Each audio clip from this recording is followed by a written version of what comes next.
이재명 대표 연임론은 어떻게 되는 겁니까? 언론 보도에 따르면 이달 말에 연임에 대한 입장을 밝힐 거라고 보는데 이재명 대표 말고 다른 후보 가능성도 있나요? 어떻게 저도 보세요? 그 부분이 조금 걱정이 돼요. 네. 왜냐하면 이제 압도적인 지지를 받고 있고 나오면 아마 대부분 뭐 될 걸로 보고 있기 때문에 그러니까 이게 지금 지난번에 이제 박찬대 원내대표 나왔을 때도 다른 분들이 다 안 나와버린 거잖아요. 될 것 같으니까. 근데 사실은 박찬대 의원이 된다 하더라도 나와야 되거든요. 저는 경쟁은 필요하다고 봐요. 어든지 간에. 그래서 지금 만약에 이재명 대표 연임한다 그러면 다른 분들이 나올 만한 분이 있을까? 만약에 근데 또 아무도 안 나오면 그것도 전당대회가 사실은 물론 최고위원도 뽑지만 당대표가 제일 중요한데 그래서 저는 개인적으로는 지난번에 원내대표 때도 그렇고 이번에 이제 의장 선거할 때도 그렇잖아요. 굳이 인위적으로 할 필요 없거든요. 네. 1명 나왔다가 나중에 거기서 만약에 1, 2위 되면 결선을 하면 돼요. 그런 식으로 가야지 이렇게 좀 걱정은 돼요. 나올 사람이 있을까 과연. 어떻게 보세요, 연임? 아니 그러니까 저는 이재명 대표가 뭐 연임을 하고 싶을지 네. 안 하고 싶을지 이제 숙고를 하고 있겠죠. 근데 아무래도 이재명 대표는 누가 뭐라 그래도 차기 대선 주자고 네. 또 가장 지금은 뭐 지지율도 1위 나오고 있지 않습니까? 그렇다 그러면은 전 이재명 대표가 대권을 감에 있어서 지금 당권을 다 장악을 했고 또 한 번 하겠다라는 거고 이미 국회도 이재명 대표 체제에서 총선을 대승했기 때문에 사실 국회도 이재명 대표가 영향력을 가지고 있다고 봐야 되거든요. 그러면은 사법권 빼고는 다 갖고 있다라는 거예요. 사실상. 근데 저는 지금 이재명 대표 쪽의 논리는 뭐 급변 사태가 올 수 있으니까 그때를 대비해서 뭐 연임을 하고 당원을 바꿔야 된다 이러는데 전 너무 궁색해 보입니다. 아니 급변 사태를 예견하고 있다 그러면 연임을 안 하고 급변 사태가 왔을 때 투입이 되면 되거든요. 근데 급변 사태를 상정하면서 연임을 또 꿰맞춰야 되다 보니까 당원을 바꾸는 이런 좀 앞뒤가 안 맞는 모습까지 지금 나오고 있기 때문에 저는 지금 이재명 대표의 대안이 없다라는 민주당의 상황도 제가 이해는 됩니다만은 그럴 때일수록 좀 더 합리적인 방안을 좀 찾아봤으면 좋겠고 그것이 오히려 이재명 대표나 민주당의 차기 집권이나 확장성에 있어서는 저는 훨씬 더 도움될 것이다. 저는 그렇게 생각합니다. 알겠습니다. 그 7월 23일 날에는 국민의힘 전당대회가 있는데요. 여기도 한동훈 위원장이 독주할 걸로 보여요. 물론 이제 나경원 의원도 원내 대표가 필요하다라고 강조하면서 최근에 특보단도 출범시켰다고 하는데요. 한동훈 위원장이 되겠죠? 어떻게 보세요? 그래도 가까우시니까. 아니 누가 더 가까워? 국민의힘하고 누가 더 가까운 거예요? 뭐 가까운 걸 그래도 떠나서 예전에 계셨으니까. 네. 아니 근데 이제 지금 뭐 어대한이라는 얘기가 나오고 있죠. 그리고 나경원 대표는 뭐 원내에 있는 사람이 대표해야 된다라는 그 논리도 뭐 일리가 없는 건 아니지만은 어찌됐든 당원들은 지금 한동훈 위원장을 많이 지지하고 있는 것도 사실이거든요.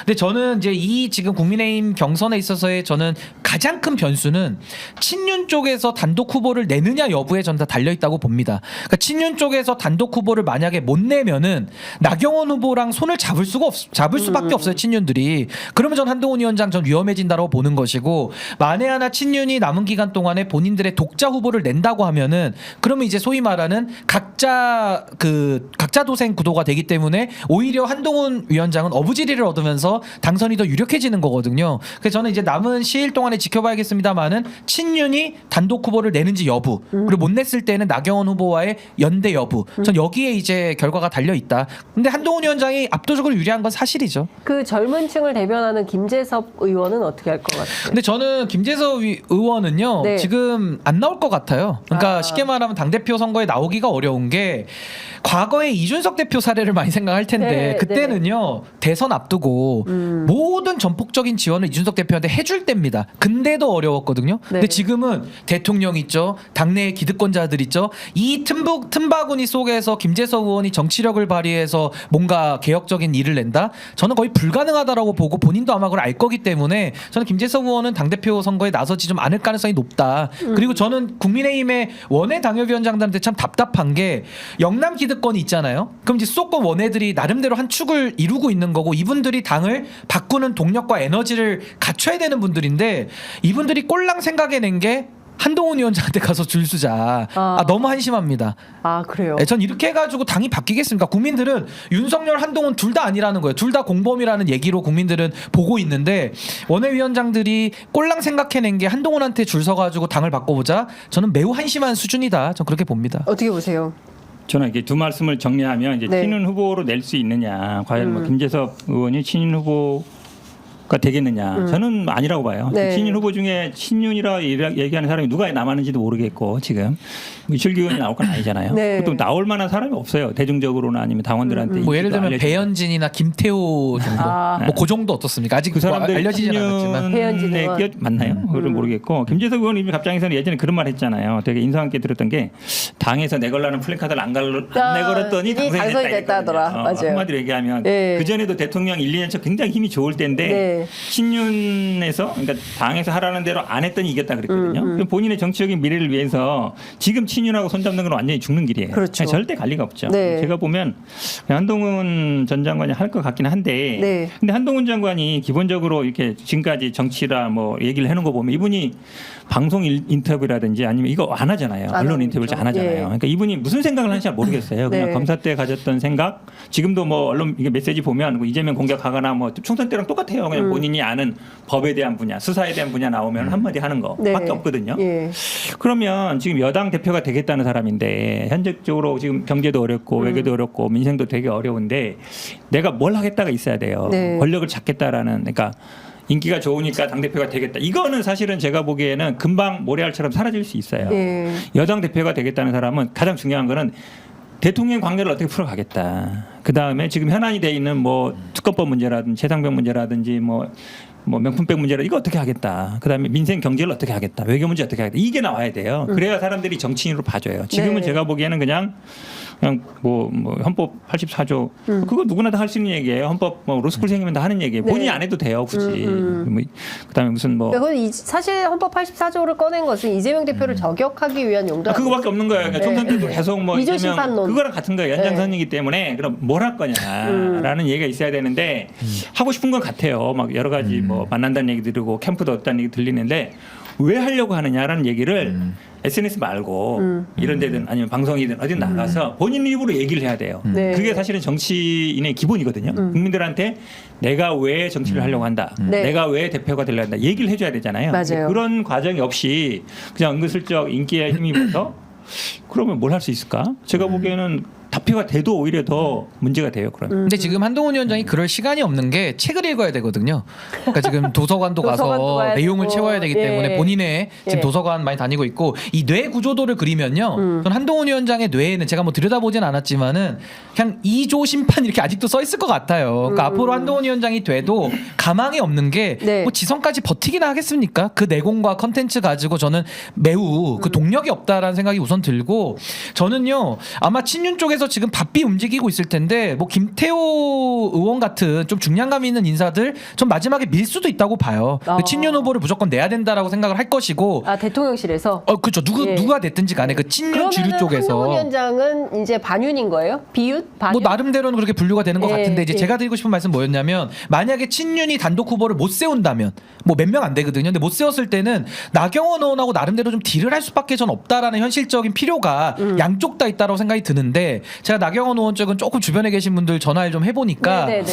그분들 얘기 들어보니까 나경원 의원이 정치력이 너무 없다. 아. 그러니까 아직도 자기의 인지도와 자기의 영향력으로 당선된다고 생각하고 있다라는 거예요. 그러면서 최고위원들 후보라도 좀 라인업을 짜서 러닝메이트라도 좀 해야 되는데 그런 생각도 없답니다. 그러니까 없다고 하니까는 그럼 혼자서 그 아이돌급의 인기가 있는 건 맞거든요. 그럼 나경원 의원이 나와서 혼자 뛰어가지고 한동훈의 대세를 이길 수 있는가? 전 불가능하다고 보거든요. 아, 그래도 지금 민주당은 뭐 이재명 대표 원톱으로 진행되는데 여기는 그래도 한동훈, 나경원 뭐 여기는 뭐 여러 손톱 명- 발톱 해가지고 지금 한 3톱 정도 되는 거죠.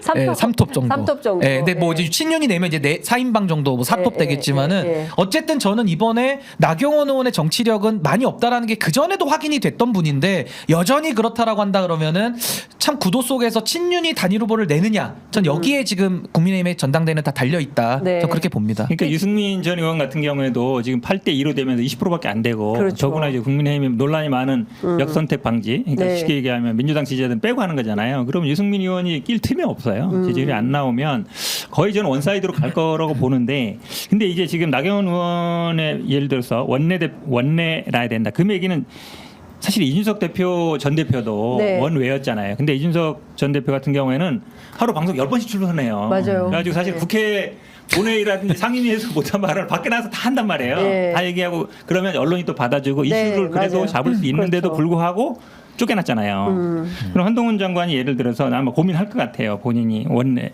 물론 뭐 다음에 보궐 있으면 나오려고 하겠지만 뭐 된다는 보장이 없기 때문에. 한동훈 위원장도 대표되면 하루 방송 10개씩 잡는 거 아니에요? 저는 뭐 그러면 아마 금방 꼬록 날 걸로 봐요. 근데 이조 심판만 10개 하기에는 너무 지루해요. 네. 하나하나 답변을 해야 되는데 네. 그러면 사실은 뭘 갖고 갈 거냐. 대표가 됐을 때도 저는 더 문제다. 왜냐하면 사실 중요한 거는 지금 여당이 소속이긴 하지만 국회에서 딱 뭘 해야 돼요. 근데 이분 정치 경험도 없어요. 그다음에 정치를 해본 적도 없어요. 원내 경험뿐만 아니라 정치 경험 자체가 없어요.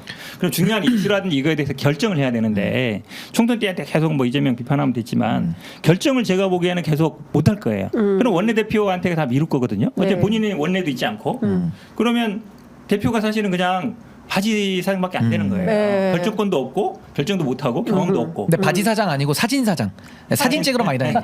사진관 사장님처럼 많이 돌아다닐 거고. 네. 근데 저는 한동훈 네. 위원장 위크 포인트가 뭐냐면은 지금 이제 손잡는 쪽이 뭐 천목회를 비롯한 좀 당내 소장 그룹들하고 아마 좀 같이 하려고 원애들하고 원애들 같이. 수도권 네. 쪽이랑 같이 원애. 하려고 하는 것 같은데 네. 그분들이 당내 기득권이 없어요. 그 당내 힘도 없고 네. 그 천목회나 그 주변에 모이신 분들 보면요 다 당내에서 지금 권력 투쟁적으로 모인 것도 맞거든요. 그러니까 뭔가 이익을 위해서 모인 집단들이지 이분들이 그 전에 뭐 정치 같이 했던 연역이나 배경이 없어요. 그러니까 사실상 그러니까 모래알 같은 거, 모래알. 보수의 재건이나 이런 건 어려울 거다. 아니, 그러니까 보수 재건으로 모였다 그러면은 끈끈하게라도 가겠지만은 현 다음에 영남으로부터 기득권 찾아오자 이 목적으로 모인 그룹이기 때문에 좀 급조됐다라는 거예요. 아. 그래서 저는 이게 이제 결속력이나 뭐 이런 연대감이 많이 낮다라는 게 첫 번째고 네. 한동훈 위원장 이 지금 여론이 안 좋은 게 한모닝이 매일 일어나고 있습니다. 그러니까 홍준표 시장, 김기현 대표 매일 때리고 있거든요. 네. 근데 지금 의혹이 장난이 아닌 게 본인 의혹, 부인 의혹, 자녀 의혹, 장인어른 의혹, 처남 의혹,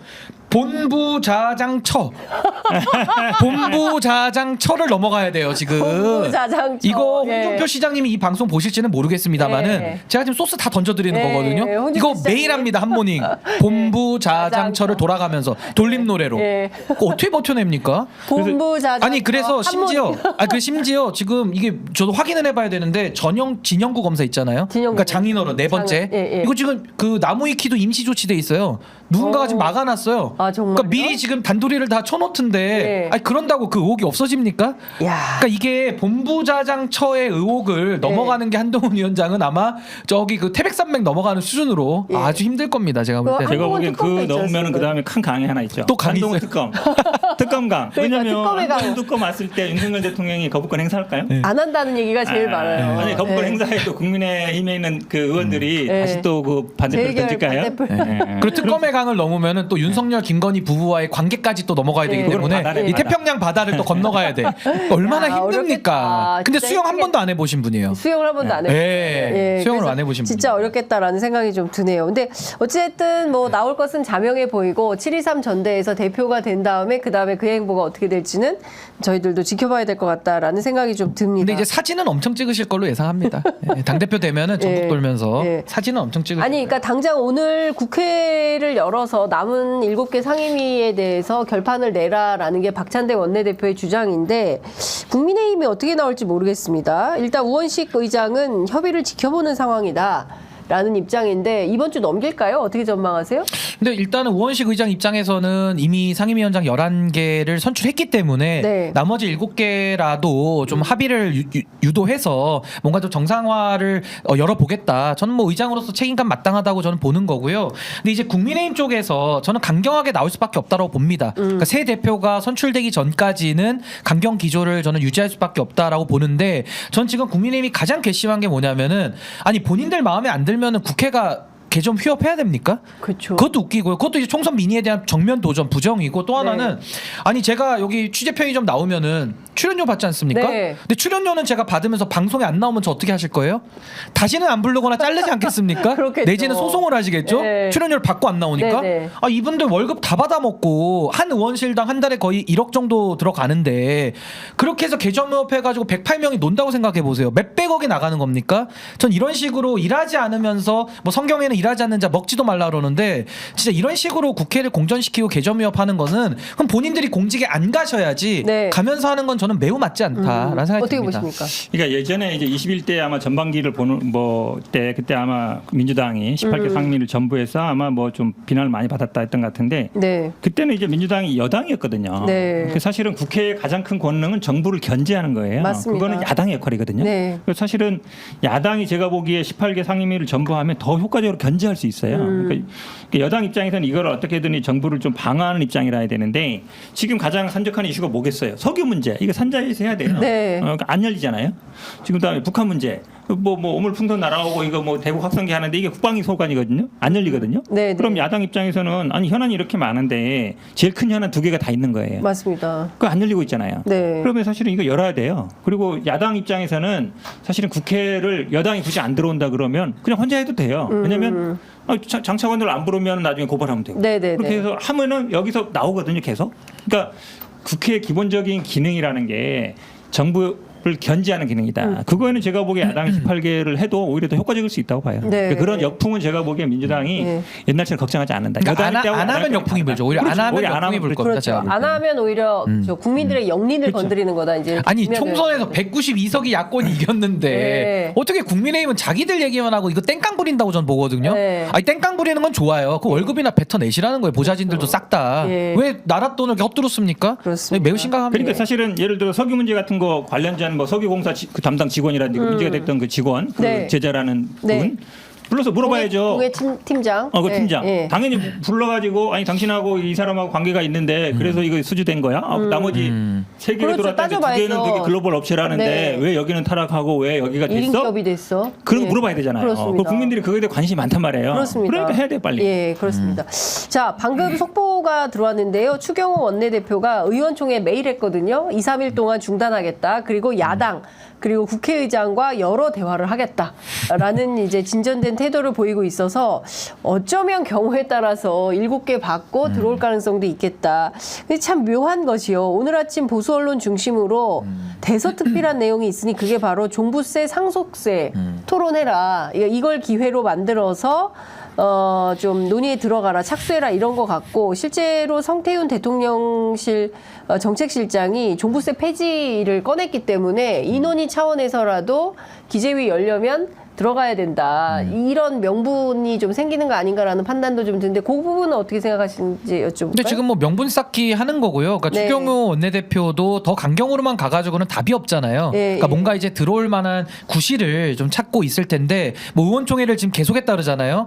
안 되는 회사들의 특징이 매일 회의만 하는 겁니다. 그러니까 본인들 답도 없는데 매일 회의만 하면 뭐예요? 회의감만 들거든요. 예. 그러니까 저는 빨리 국민을 생각해서 지금 국민의힘이 사는 방법 딱 하나입니다. 대통령한테 할 말 하고요. 예. 민심을 쫓아가면은 한번 국민들이 봐줄 수라도 있는데 지금처럼 저렇게 대통령의 거의 쫄병 수준으로 저렇게 해가지고는 백약이 무효하다. 저는 그렇게 봅니다.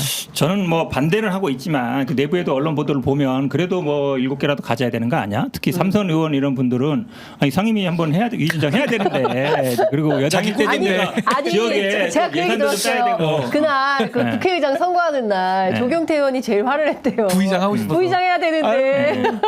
부의장도 해야 꼼꼼하잖아요. 되고 또 네. 위원장 해서 네. 지역 예산도 좀 받아와야 하고 여당일 네. 때 힘 있을 네. 때 그렇지. 대선을 해야 되는데 하루가 못 하고 아까운데. 있잖아요. 제가 보기에 종부세, 상속세는 큰 관심 없을 거예요. 네. 왜냐하면 본인들의 뭐 이해관계 있을지만 결국은 법 통과하려면 민주당이 반대하면 안 돼요. 그러면 이거 하려면 민주당한테 와서 이렇게 딜합시다고 해야 돼요. 네. 근데 뭐 알아서 해주는 건 없잖아요. 그러면 제가 보기에 민주당은 지금 종부세 폐지에 반대 입장이죠. 기본적으로 반대 입장이죠. 예. 지난번에 완화 얘기 나왔는데 예. 기본적으로는 반대 입장이고 상속세도 지금 이게 지금 50% 60%니까 30% 낮추자는 건데 상속세가 이게 우리나라 사실 높긴 해요. 기업에게 유리한 거 아닙니까? 그러니까 이거? 기업도 마찬가지지만 예. 부의 대물림이 굉장히 강하잖아요. 그렇습니다. 지금 예. 모든 사람들이 불로소득이죠. 불로소득. 예, 건물주 조물주 위에 건물주라 그러는데 맞아요. 건물주한테 그냥 물려주는 게 상속세잖아요. 그렇죠. 그걸 그대로 하자는 거라 제가 보기에 민주당에서는 받기 어렵고 예. 근데 아마 예전처럼 막 밖에 나가서 막 원내 투쟁하거나 그러진 않을 거다. 못 이기는 척 아마 들어올 가능성이 있다. 그리고 저는 국민의힘이 제일 나쁜 게 뭐냐면은 하고 싶은 게 없으니까 저렇게 학교 안 가식으로 땡깡 부리는 거거든요. 공부하고 싶고 대학 가고 싶고 정말 나라와 민생을 생각한다 그러면요 단 하루라도 안 들어올 수가 없는 거고 이거 완전 솔로몬 재판의 가짜 엄마거든요. 아기를 반으로 갈라서 나눠 먹자라고 한 딱 가짜 엄마 스타일인데 이 비극이죠. 집권 여당이 하고 싶은 게 없어. 진짜 하고 싶은 게 없으니까 저분들은 월급 받고 안 들어오면 더 좋은 거예요. 자기들한테는. 네. 이게 말이 됩니까? 근데 여기 지금 정말 하고 싶은 정치의 내용을 가지고 국회에 가가지고 하고 싶은 이 두 현인 지금 대한민국에 108명의 현인이 대기하고 있습니다. 사표 쓰시면은 바로 들어갑니다. 바로. 그러니까요. 일단 추경호 원내대표는 당분간 민생 현장을 방문해서 현장을 점검하겠다라는 것이고요. 국민의힘 의원들과 본인은 많은 시간을 민생 현장, 민생 정책, 민생 정책 속으로 들어갈 예정이다. 현장에서 국민들 목소리를 경청하고 현장을 직접 가서 확인하는 시간을 가지겠다. 현장에 가면 무슨 얘기 들을까요? 아니 근데 국회만 안 들어오면서 현장으로 갑니까? 국회만 안 들어옵니까? 네, 국회는 안 들어오고 현장으로 네, 갑니다. 말장난이죠, 말장난. 말장난. 네, 국회만 안 들어오는데 현장만 가? 현장에서 국민의원들 향해 아니 그러면은 사표를 쓰고 현장만 다니시는 건 어떻습니까? 아니 사표를 쓰고 긴급 제안, 긴급 사표를 제안. 쓰고 현장만 다니시는 상임위 거 하나 안 되니까 뭐 특위 결정하는 거. 만들어서 네. 사실 예전에 야당이 뭐 여당 반대해가지고 별도로 특위 만들어서 하는 걸 내가 본 적이 있는데 네. 여당이 별도로 뭐 위원회를 만들어가지고 거기에 코미디. 차관들 부른다. 근데 차관들이 네. 또 거기 가요. 야, 가긴 또 가요. 그 상임위에는 뭐 네, 장관들은 다 안 오고 예. 이게 그러니까 완전히 말이 안 되는 그러니까 상황인데 코미디 말씀처럼 같은 코미디예요, 상황이에요. 코미디. 예. 여당이 뭐 별도로 만들어 또 여당이 현장 점검하면 되죠. 국회도 하고. 그러니까요. 말이 솔직히 안 말하면 상식의 복원, 상식적인 정치의 내용을 국민들은 바라는 겁니다. 민생 현장에 오는 게 아니라 현장 방문해서 뭐 하겠어요. 속만 더 타는 거죠. 앵커님 학생이 학교 안 가면 어떻게 합니까? 네, 어떻게 돼요? 대학- 퇴학당하죠. 아니 그리고 제가 출연을 하는데 출연료 받고 여기 안 나오면 어떻게 네, 하실 네. 겁니까? 그거 그대로 적용하면 그러니까요. 됩니다. 아, 답답합니다. 12시 5분 40초까지 넘겨서 두 분과 함께 진짜 이런 현인들만 있으면 그러면 대한민국 국회 좀 믿을만한데 안타깝습니다. 자, 오늘 두 분 말씀 잘 들었습니다. 고맙습니다. 네, 감사합니다. 감사합니다. 다음 주에 뵙겠습니다. 감사합니다. 감사합니다.